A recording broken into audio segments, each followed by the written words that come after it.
Hidden dinosaurs, mysterious phones, and deep-cut wizard lore? These are the best-kept secrets at Universal's Islands of Adventure.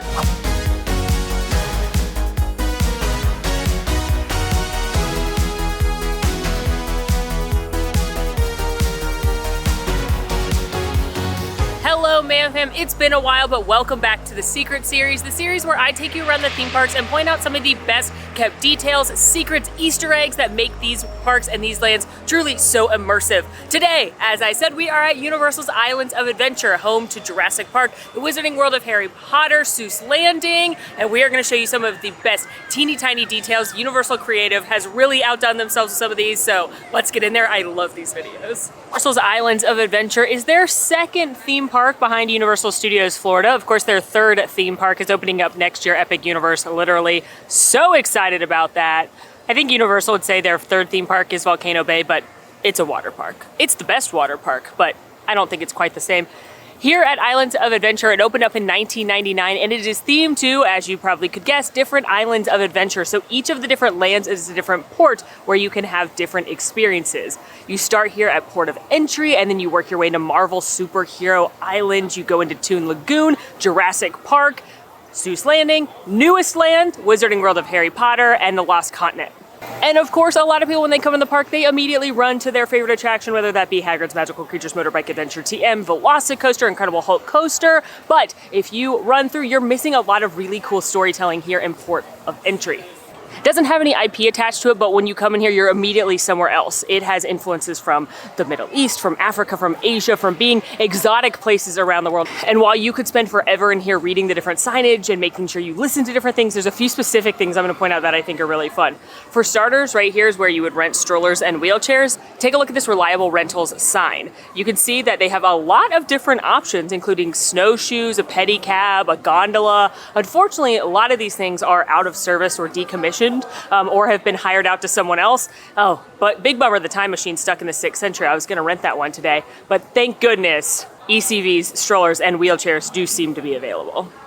I love this right here too. It's Rocket Air Mail, and this is how your mail is gonna be delivered. And you've got the whole contraption right here. No birds allowed, but it's gonna be taken through some guy on a very reliable looking contraption. And yes, this is a real mailbox. You could actually mail things from right here. In a different secrets video, I talked about how you can mail things from Wizarding World and it'll have a Hogsmeade stamp on it, which is I think the coolest mail, but that one's pretty good too.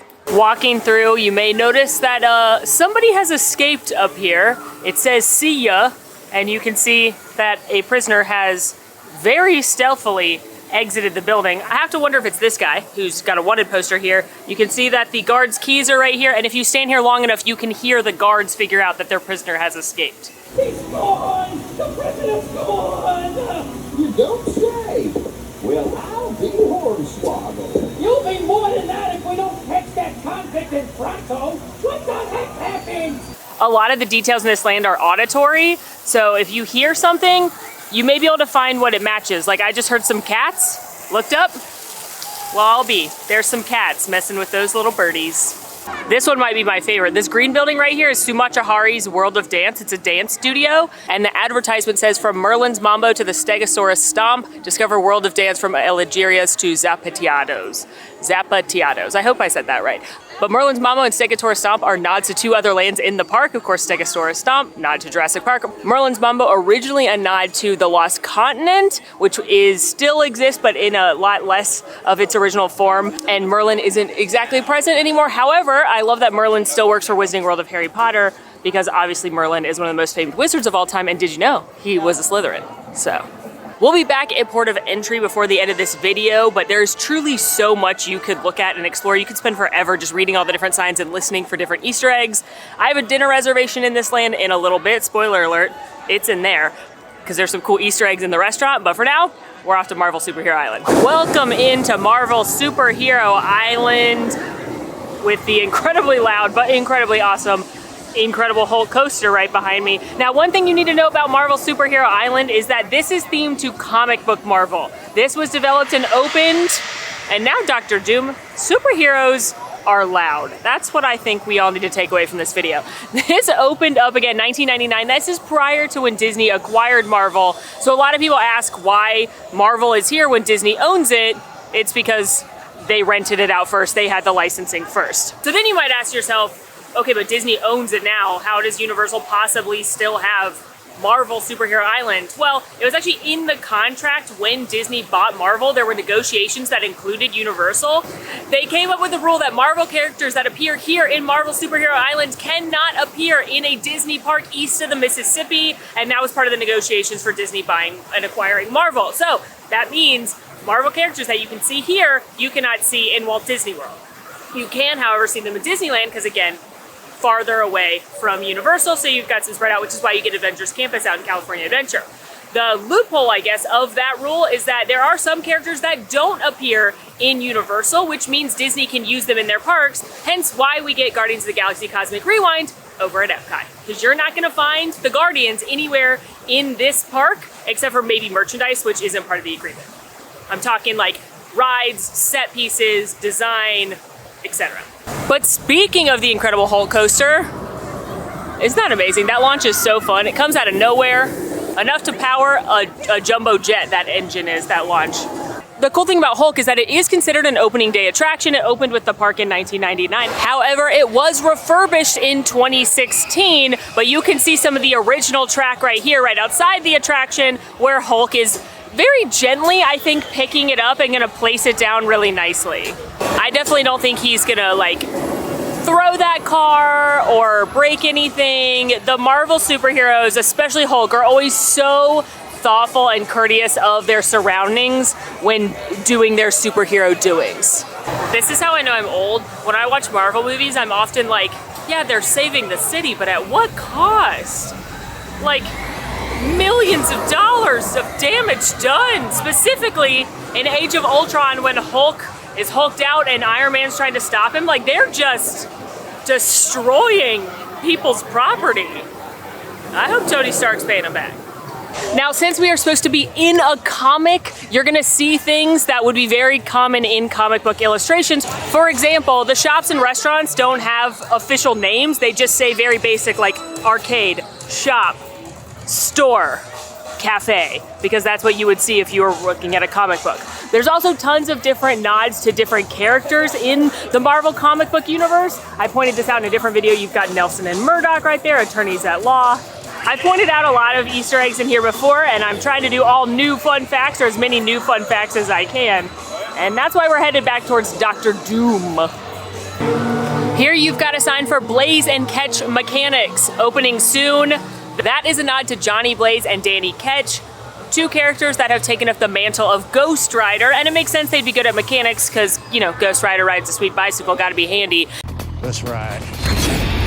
I just noticed this newspaper vending machine. What do you even call this? Newspaper box? But it's got a Daily Bugle story about Doc Ock on there.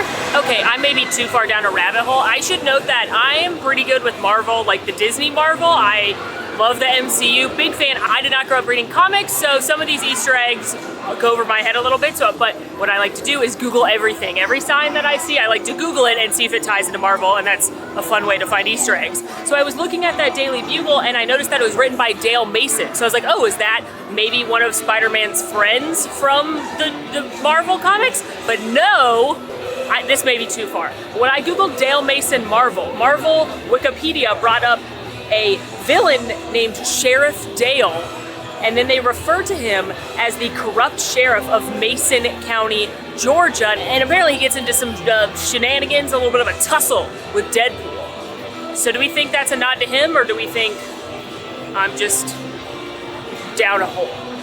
One thing I know for sure, though, if you look up here by the Hobgoblins, you'll notice that he is flying outside of Oscorp building, which is owned by Norman Osborn, who I do know who that is, the Green Goblin, aka Willem Dafoe, in the Tobey Maguire Spider-Man film. So that's a fun one. If you're a Marvel comic fan and you're coming here, you really should allow yourself like some time to just wander about and look at all the details and look at all the signs, because I think you'll be pretty excited. Now, one thing that's really cool about Universal in general is if you see a phone or something that's kind of like a phone, play with it. So this is the Ultranet. Hold on, let me switch my mic. Here is the Ultranet access. Please push the black button. Calling all supervillains. The priceless Marantz diamond is being held overnight in the Brimstone Depository. under close guard by the hard-headed Iron Man himself. All supervillains with the powers and the abilities to defeat this high level of security, or anyone with a can opener, should go for it. That's all. So this is the alternate. This is for the villains. In that last one, they were talking about a diamond that you could steal, but Iron Man was guarding it. What about this one? Calling all villains, thugs, and ne'er-do-wells. Word on the street is that the Avengers are engaged in an outer space battle to save the Earth. So it's a free-for-all here on Marvel Superhero Island. I just love that. There's when you're talking to the villains. Unfortunately, my other favorite phone, which I talked about in a different video, is behind that construction wall at Amazing Adventures of Spider-Man, but there's a good guy phone you can listen to as well, where S.H.I.E.L.D. is paging for the superheroes and the Avengers to come help. You look on the back side of the Captain America diner right here, up in one of the top windows, you may notice the glass has been broken because someone threw Mjolnir through it. Oh, that's, again, so destructive everywhere they go, but that's all right. They're saving the planet. But who could have thrown Mjolnir? I think you and I both know. And there he is, Thor. Way through Toon Lagoon now, passing by what is somehow not the scariest moon in an Orlando theme park, and headed to show what I think is a very cool detail in the Popeye and Bluto's queue. I'm normally too busy worrying about how wet I'm about to get, but I'm not riding it right now. I'm just gonna walk through, find the Easter egg, and then safely leave dry. Popeye and Bluto's Build Rat Barges are a raft-style water ride where you get literally soaking wet. Like, not a little wet, drenched, soaking wet. For that reason, I don't ride it that much because I don't like getting wet, because there's nothing fun about walking around with wet underwear. No, not for me. But there's tons to look at when you walk through this land, because there's a lot of references and nods to, let's be honest, kind of outdated cartoons. But there's a lot of detail to look for. Like, for example, look at Bluto's cruise activities. Now, Bluto is the antagonist of Popeye, and he's got things like buried treasure bingo. Captain gets 99.9% of all winnings. Poisoned wine tasting. Human cannonball. Anchor toss. It sounds like a fun cruise. You've got Popeye as your Sailor of the Year. And then here you have Popeye's cruise activities with things like Olive's hula dancing class, fish stories, spinach everything, whale watching. That seems more fun. You've also got the cruise menu with Wimpy right here. Notice you've got spinach for breakfast, lots of spinach at lunch, and of course, spinach for dinner, spinach surprise for dessert, and they are what they yams. I understand that's supposed to be they am what they yams, right? I read that out loud and it sounded weird in my mouth. I love this cruise contract from Bluto. Well, management is not responsible for a wealth of things, including shark attacks, broken hearts, pirate attacks, sunburns, implosion, falling overboard, dead ends, bit lips, flies in your soup, nuclear meltdowns, flat feet, milkshakes. What would be wrong with a milkshake? Ingrown toenails, riots, tornadoes, blackouts, seasickness, hurricanes, lost luggage, bruised egos, whale swallowings, smoke.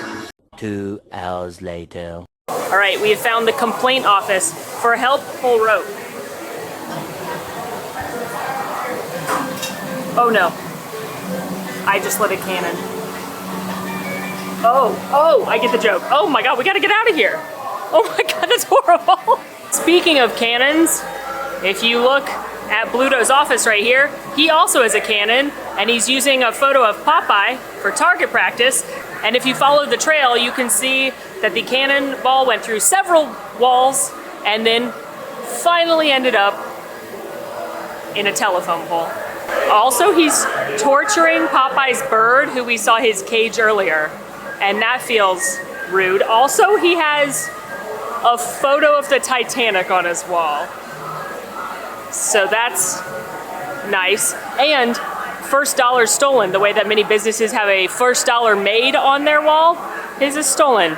A true villain. He's also won an award for Brood of the Year. You know what? Good for Bluto. It is good to excel in your career. It's nice, you know, you don't do it for the awards, but it's nice to be recognized for your efforts. All right, we're getting out of there. Obviously, I'm not riding. I know I already said that, but obviously, I've never liked water rides, and now that one literally tried to kill me when I apparently lit a bomb. So, you know, walking out of here, I was passing the gas station and saw $2 tires. What a steal. And then I saw the condition of some of these tires, and I can actually hear the air letting out of some of them. So I actually think $2 might be too much. We've made it into Jurassic Park. You know how I know that? That gigantic T-Rex over there. You know how else I know that? The ground. If you look at the ground in Jurassic Park, you're gonna see the imprints of a variety of old fossilized leaves.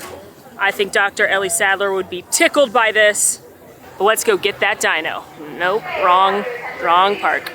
Cool thing about this photo op right here, besides, you know, the giant T-Rex photo op, is the fact that this vehicle was screen used. It's one of the cars that they're gonna go on the Jurassic Park tour. Now eventually you do plan to have dinosaurs on your dinosaur tour, right? Hello? There's also a screen used Jeep over on the other side of this land with the Spinosaurus from Jurassic Park 3. Welcome into Camp Jurassic, which you might think is just for children, and that's kind of the point. But not only is this the home to Pterodon Flyers, the most elusive and desired attraction in Universal Orlando, because there's a height requirement the other way. You have to have a kid with you to ride it, so I can never ride it. I've ridden it one time, it was awesome. But beyond that, you have Camp Jurassic, which is this incredible dinosaur-themed playground that your kids can run around in, and there are bridges and caves to explore. Like, it is so cool in here, and I feel like people don't know about this. So let's go exploring. Like, we're in a cave. It says Echo Cave over here, all right? Here we go on our adventure. Gonna find some dinosaurs, maybe. How do I get into the cave? Is this into the cave? Oh my gosh. This doesn't feel like the way to get into a cave. But we're trying. Oh, climbing. Great. All right, that was very exciting, but it did not get me into a cave. So onward we go. This doesn't look constricting at all. Oh my gosh. Oh gosh. Children are coming. Okay, I must go quick before more children come, because clearly they should get the right of way. All right, we're doing it. We're doing it. We're caving. We're caving. Ooh, oh my gosh. I'm not graceful enough for this. All right, now this looks interesting, because this is very like the kind of structured part of Jurassic Park. I'm thinking, yeah, you see the fences? Oh, there's dinosaur noises. Oh my God, it's so cool in here. I feel like this in of itself is a secret because no one really knows about this, but I'm looking for specific details as well. Still really want to get in that cave. Okay, let's see. Maybe I have to slide into the cave. Nope, that's not going in there. I don't think I'll fit in that slide anyway. Allow us to keep exploring, although my hopes may have been dashed about the cave. This seems like a cool cave though. Oh my God, there's so many dinosaur noises in here. Ah! Oh my God, it's a Horror Nights house in here. That was genuine fear.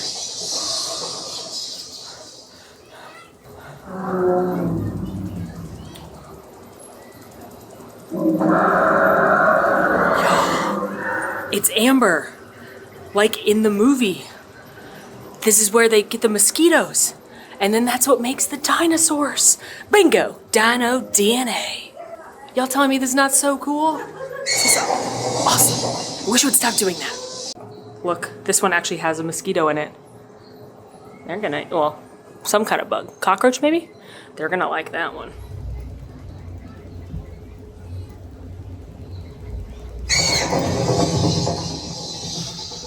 I'm wondering if it's like triggered by someone somewhere else. Not important, I gotta get out of here. Look at these giant steps. I think I can go up these. I mean, people smaller than me definitely could. But we're gonna try it. Here we go. Just going great. Ow. Oh my gosh. I really don't think this is designed for someone of my size, but we're gonna keep trying. We're doing it. We're doing it. I'm making it. I'm probably so dirty.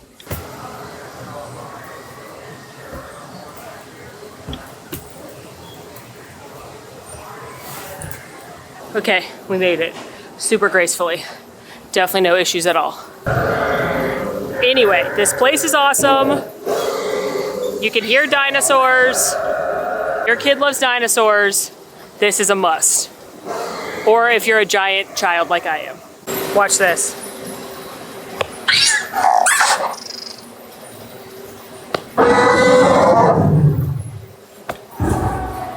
Figured out where the noises are coming from. Ooh, a cave.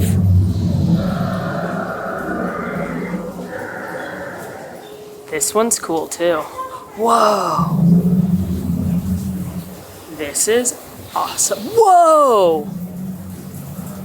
Oh my gosh. This is amazing. Look at all this water. Y'all, I've been to this park a bajillion times. And I have never been in here. I've been into Camp Jurassic, but I never made it this far. And it's incredible. So, again, oh my gosh, is something happening? The geyser's going off! Again, if you've got little ones who are into Jurassic Park and dinosaurs, this is a must. Headed to Velocicoaster, but one thing I love in Universal in general is they often theme the storm drains to wherever you are. So we're in Jurassic Park. This is of course what the storm drains would look like here. Made a pit stop in the dino store on my way to Velocicoaster because I don't think many people realize that this is probably the weirdest and best souvenir you could get in Universal for a cool $5.57 or $8.07, depending on which one you want. You could make your own dinosaur because this is real Baltic amber, and as you can see in some of the pieces, there are actually insects trapped, just like in Jurassic Park. So I feel like that's a steal to make your own dinosaur. I guess you need like all the technology, but it's done by Amber Treasures, and you can check them online too if you aren't coming into the shop and see what kind of stuff they have. But what a cool and unique souvenir. Moving my way to Velocicoaster now, but taking a pause at these two raptors that welcome you into the attraction. The way that they are facing each other is a nod to Dueling Dragons, which was an original roller coaster to the park. It eventually turned into a Wizarding World themed roller coaster, and then it went away and closed to make way for Hagrid's Magical Creatures Motorbike Adventure TM. But the way that they're facing each other represents what the outside of that attraction used to look like. I've even been told by team members that their names are Blizzrock and Pyrock, which were the names of those two dragons. Which is even cooler if you went to Halloween Horror Nights last year, because you then know that they did a Dueling Dragons Choose Thy Fate themed house with Blizzrock and Pyrock making their great return. Velocicoaster is absolutely one of my favorite attractions of all time. It is such an incredible roller coaster. You've got a 155-foot top hat right there, 4 inversions, 0 to 40 takeoff, and then a 40 to 70 takeoff to get you over that top hat right there. It is just amazing. Y'all, we love team members. I just got so much information. Huge thank you to Jay, a team member here at Velocicoaster. I was asking a bunch of questions to the team members. There were a few details I wanted to point out, and I was like, can I see that from the express queue, or do I need to go in the regular queue? And Jay was like, I got a few minutes to spare. Come with me and give me a tour of a bunch of cool things. And let me get video of like the pre-show, which I normally can't because you have to put your phone up. So, without further ado, I'm gonna tell you everything Jay just told me. Now, a couple of details I have pointed out before are that when you go through the regular queue, you're gonna end up in a room where the raptors are running past you. And if you look at kind of the windows right there, you're gonna see a tray where they're clocking the speed of the dinosaurs. There used to be a speed gun, but it's missing. I think my guest probably stole it. There's also a cup of water there, and that is supposed to be a callback to the first Jurassic Park, where the water cup is used by Dr. E. Malcolm to demonstrate chaos theory. There's also, in the next room, there's some lockers, and you are going to see books by the OG 3 main characters of Jurassic Park. Dr. Alan Grant, Dr. Ellie Sattler, Dr. Ian Malcolm's books are all hiding in there. But the detail I wanted to shoot today, and that Jay so kindly brought me to, is that there is going to be a screen right after that room with the lockers. That's cameras of all of the raptor runs happening right here so that the folks at Jurassic Park can track what's happening. There is going to be some footage of a bird that flashes up, and most specifically, it's an osprey. The osprey is a nod to a very specific bird that when they were building this attraction, made her nest at the top of that 155-foot top hat. And she had her nest there, she was laying eggs there, and they were like, this bird cannot live here with a roller coaster. So they tried to wrap it in plastic wrap to get her out of there. Well, she's basically a dinosaur and she clawed through it with her talons. Eventually they did rehouse her somewhere nearby, because pictures of her I've seen with someone's like super zoom lens. She has this in the background, but they put footage of the bird in the pre-show, and they also put a nest with eggs on the ride where like, you're going way too fast, you'll never see it, Jay said. But those are a nod to the real bird. Jay also showed me that when you're exiting the attraction, if you look down at the concrete, there's claw marks, and that's supposed to represent the dinosaurs the raptors trying to escape, which is very scary. Jay also said that when you're doing that 40 to 70 launch, if you were to be able to see it, which you can't because you're going too fast, there's claw marks with blood splatter on the wall right there, potentially because the original idea was going to be to do the Indominus Rex, or just because it was the raptors, but you can't see it unless you get like evac or stop right there because you're moving too fast. Also, in the pre-show area where you have already gone through the lockers before you load, if you look around, I'm so glad I finally get to get footage of this to share with everyone, there is ACU gear. So ACU is the Asset Containment Unit. You see them in Jurassic World 1 when the Indominus Rex gets out, and they've got all their guns and their vests and their everything all racked up on the wall with sign-out sheets.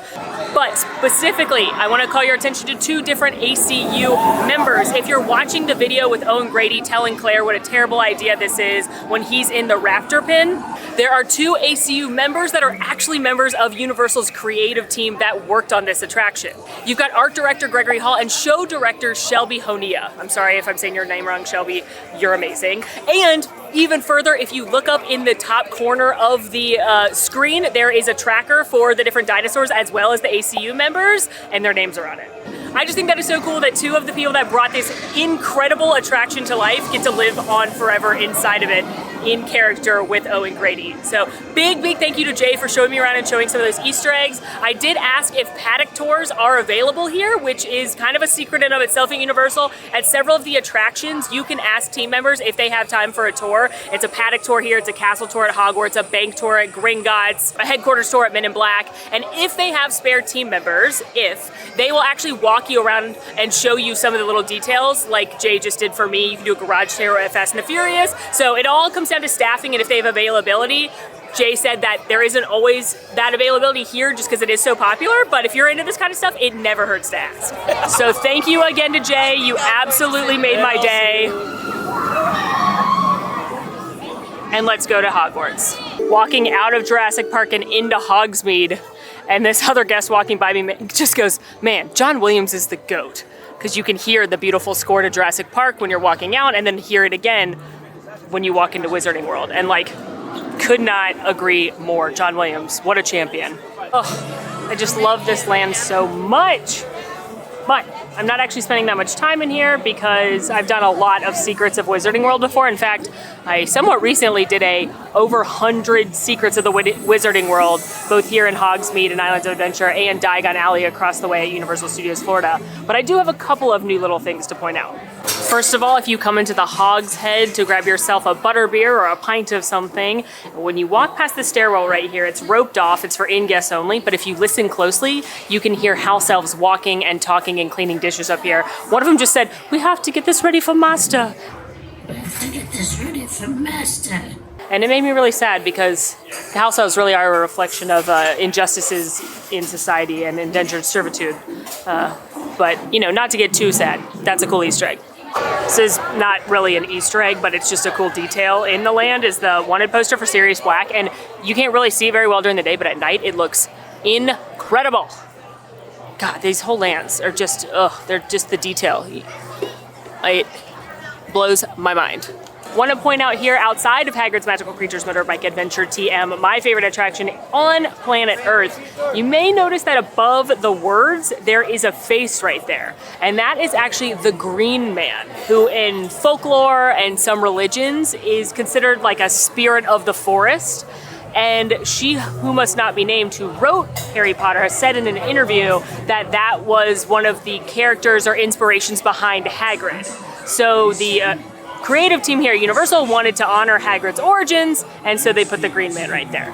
Also, really cute detail I noticed in the queue that I hadn't before one of the last times I rode the attraction. Unfortunately, I don't have time to ride it right now because I have a dinner reservation, and Jurassic took a little longer than I expected.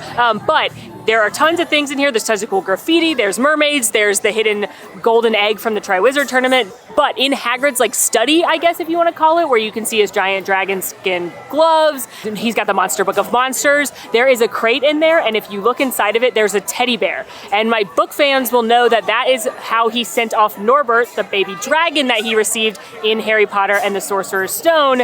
They sent it off to Charlie Weasley, Ron's brother, and he made sure to put inside the crate a teddy bear for Norbert.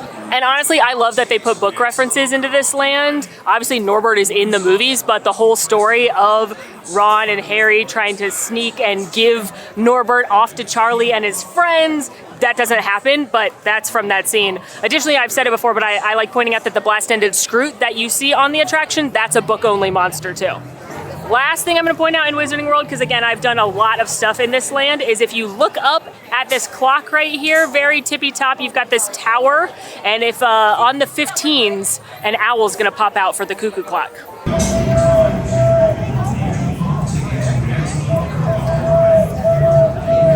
Welcome into probably the most colorful land in Islands of Adventure, Seuss Landing, home of The Grinch, Things 1 and 2, The Cat in the Hat, and many more.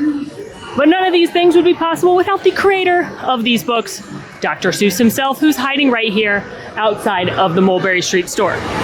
The gentleman on the left with the glasses, that is Theodore Seuss Geisel, the real Dr. Seuss.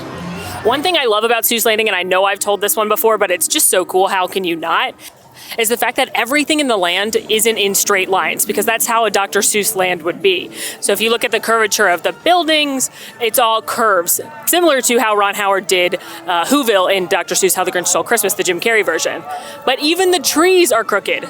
And that's because Universal Orlando rescued these trees from South Florida after Hurricane Andrew. These are trees that had horrible hurricane damage, but they're still alive. Universal transplanted them here, and now they're perfect for the Who's and the Seuss Landing characters. Coming around this back side here, kind of past the restrooms, not a ton of people actually venture all the way back here. I do on my way quickly in the morning to Hagrid's, but not a ton of people walk back here. You can see this though from the High in the Sky Seuss Trolley train ride. But you may not have noticed the Zack's bypass right here. If you know the Zack story in Dr. Seuss, then you know that there was north-going Zacks and south-going Zacks. They came together, and instead of just going around each other, they were in a stalemate forever. And here they are.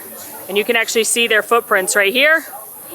And they actually continue on outside past the building into the rest of the land. That would be from north-going Zacks. This is south-going Zacks, I think.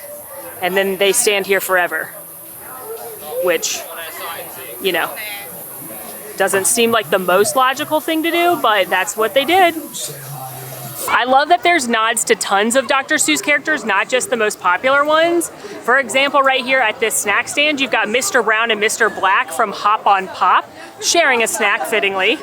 And back behind the store, maybe my favorite of the details in this land. If you're familiar with Horton, you know that he has to sit on a nest to make the egg hatch. And it's right back here. And it says, "Hello, you've got nothing to do and I need a rest. Would you like to sit on the egg in my nest?" So you can help out Horton. Sit on the egg. It's a great photo op. There's also terrible, maniacal, evil children giggling back here, so we gotta go.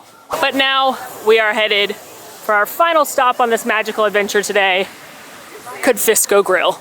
Confisco Grill is a sit-down restaurant at the front of the park, port of entry, and I've only eaten their food one time, I think. You can make reservations. I wouldn't say they're necessary like they are at more popular spots like Mythos, but it's always good to make a reservation if you can. And I'm excited to eat here and enjoy some more cool Easter eggs. Confisco Grill's menu is kind of Mediterranean inspired, kind of Asian inspired, a little bit of everything. For appetizers, they've got ahi tuna nachos, regular nachos, lettuce wraps, a couple of dips. They've got several salads. They have chicken curry, ribs, pastas, pad thai, fried rice bowls, a couple different sandwiches, including a banh mi, and the Confisco BLTA looks amazing as well. So kind of a smorgasbord of things inside here. I'm excited. I just ordered actually something not listed on the menu. There's a pass holder special that I'm excited to try. But while I'm waiting on that, let's take a little tour because I think this is maybe the coolest Easter egg I've found all day besides the stuff in Jurassic. In the story of Port of Entry, this is customs. This is where you come in when you enter. So of course people have had to check a lot of different things, including our travelers from our original lands of Islands of Adventure. So if you look around the restaurant, you're gonna find stuff from all the original lands, including, we're starting with Seuss Landing. We got the Lorax up there. You've got one of the fish. You've got the Cat in Hat hat, as well as some of the Zacks up here. If you look behind the check-in podium, it says customs check, and there is a hard hat from Jurassic Park, as well as some different rocks. Those seem like lava to me. Those seem like they could be volcanic in nature. Interesting. And some eggs. Interesting. Also back here, the Infinity Gauntlet from Marvel, which does seem like something that shouldn't just be floating around willy-nilly. You've got a couple things up here that look like they fit into the theming of Lost Continent, but I think the clearest one for them is that kind of like circular medallion thing with Poseidon's trident in the middle of it. Also from Jurassic Park, hanging from the ceiling right here, a Triceratops skull. Up here you've got Toon paint from Toon Lagoon, as well as what looks like a rocket. That's unsettling. I'm gonna go out on a limb too and say that the military hat next to the Toon paint is from Beetle Bailey, who's an old cartoon and has a shop over in Toon Lagoon. Also in the backwater bar, which is connected, you can see another trident from Poseidon. I'm strolling about now while I wait for my food to see if I can find anything from Skull Island or Wizarding World of Harry Potter. I don't know that there will be anything from those since those were not original lands, but it'd be cool if there are. Just found a street sign for S Beach, which you might think is South Beach, like in Miami, but it's actually Sneech Beach, like Seuss Landing. Finished up my meal at Confisco Grill. Now I'm walking through the shop to exit, as I always do, to see, you know, what do I need? And isn't it amazing? First of all, Confisco Grill, the food was really good. I ate quickly and didn't want to film because I was one of the last people in there, and even though I had a reservation and the team members were lovely and happy to serve me and get whatever I wanted, I still was like, you know, I don't want to be the last person in there, and they want to go home, so I want to make it faster, and I don't feel like sitting there and being like, here's my food. Anyway, but I took a quick video of it so I could tell you that it was delightful. I got the pass holder exclusive sliders with spicy pimento cheese and bacon and really good French fries and house-made ranch and really, really good. No complaints there. I mean, I normally am kind of snacking around the parks more, and I normally like to eat in like Jurassic or Wizarding World, but delightful. So can recommend Confisco Grill for the food as well as the really cool theming. But now I'm in this big merchandise shop, the big one at Port of Entry as you leave, and isn't it just amazing the things that are hiding in plain sight when you're not thinking about the theme? Like that huge hot air balloon. I've never paid attention to that in my whole life. And like, I know the theme of this land. I've paid attention to a lot of the details in the land before, but when I'm in the store, I'm looking at what trinkets and knickknacks I need, not at how awesome it is that there's a hot air balloon in here. There's also this very cool sign for travel the world, embark on a journey around the Islands of Adventure. Now remember, this is for the original, so not Harry Potter, but you can explore the Lost Continent, witness the fury of Poseidon, and follow along in the 8th voyage of Sinbad, which was from the Sinbad stunt show, which is no longer there. And then it tells you that you can come face to face with heroes, monsters, and magic. Heroes would be Marvel, monsters would be Jurassic Park, and magic, while it fits for Wizarding World, would actually be Lost Continent as well. I guess heroes could also be Toon Lagoon. You could consider Popeye a hero. I consider him a monster for how wet I got on his ride, but that's just me. Look at this dinosaur skeleton right here. Look at that. Look at that. It's not a Mosasaurus because the Mosasaurus is bigger than that, but it's awesome. Laid down a dinosaur rabbit hole trying to figure out what kind of dinosaur this would be. For all I know, it's a small mosasaur, but it doesn't look like that. I'm down a rabbit hole, y'all. I've been standing here for like 10 minutes. Small Mosasaurus species. Clidastes were one of the smallest of the mosasaurs. Small and medium-sized mosasaurs. Here we go. We're doing it now. Maybe one of you knows what kind. The Plesiosaurus. I don't know. If you know what kind of dinosaur that is, let me know.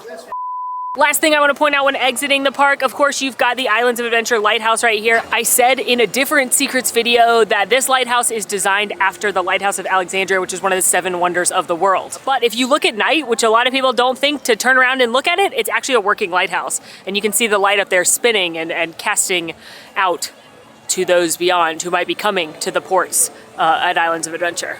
Not gonna lie to you guys, in the first take of me talking about the lighthouse, I called it one of the 8 wonders of the world. But then I remembered there's actually only 7 wonders of the ancient world. The 8th world wonder of the world is Kimberly Locke, the 2003 third place finisher on American Idol. It's her boo. Do you guys know what I'm talking about?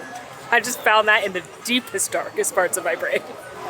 Well, friends, that is a wrap on such a fun day here at Islands of Adventure. I had an amazing time, and I hope you did too. I loved exploring a little bit more at Camp Jurassic. I loved getting a closer look at some things at Velocicoaster.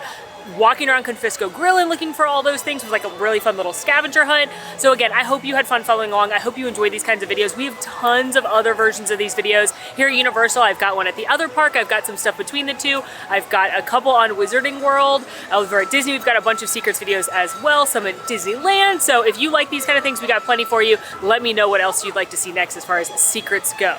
In the meantime, friends, make sure to rate, review, subscribe, follow us on social media, come hang out with the Man Fam in Discord, and until next time, friends, I'm Molly, and it has truly been so magical. Good night. I guess it's good morning right now. I don't know, it's night for me. When are you watching this?